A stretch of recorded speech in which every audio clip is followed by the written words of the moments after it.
Hi guys. நம்மட்ட ப்ரீடான polar farad price வந்து கிட்டத்தட்ட ஒரு 100 ப்ரைஸ் இருக்கும். அதை ஃபுல்லாக ஒரு ஃப்ரிட்ஜ் பாக்ஸில் போட்டு வச்சுருந்தோம். அதில் வந்து க்ரோத்தும் அந்தளவுக்கு இருந்த மாதிரி இல்லை. போக அடிக்கடி ப்ரைஸ் ஃபுல்லாக டெத் ஆகிட்டே இருந்துச்சு. 1 2 செத்து செத்து மிதக்க ஆரம்பிச்சிச்சு. எனக்கு என்ன ரீசனே தெரில. அதான் நம்மகிட்ட ஆல்ரெடி ஒரு ஃப்ரிட்ஜ் பாக்ஸில் வந்து நல்லா க்ரீன் வாட்டர் கல்ச்சர் இருந்துச்சு. அதான் நீங்கள் இந்த வீடியோவில் பார்த்துட்ருக்கீங்க.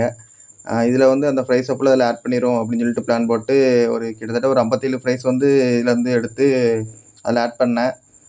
அதுக்கப்புறம் இதில் ஒரு 20 ப்ரைஸ் மட்டும் இதிலே இருக்கட்டும், 2க்கும் க்ரோத் வந்து கம்பேரிசன் பண்ணி பார்ப்போம் அப்படிங்கிற ஒரு ஐடியாவில் இங்கே கொஞ்சமும் அதில் கொஞ்சமும் ப்ரைஸ் போட்டு வச்சுருக்கேன்.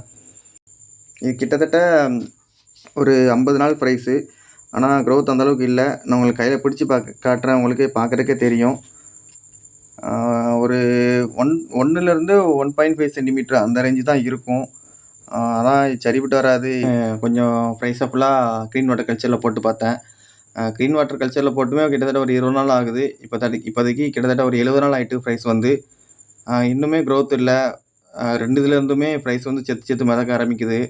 அதான் பக்கத்தில் தெரிஞ்சவங்கள்ட்ட விசாரித்து பார்த்தா எல்லாம் ஃபைட் பண்ணி ஒன்றுக்கு ஒன்று கடிச்சு கொன்னுட்ருக்கு அப்படிங்கிற மாதிரி சொல்கிறாங்க. பார்ப்போம் இதுலேருந்து எவ்வளோ ப்ரைஸ் காப்பாற்ற முடியுதுன்னு.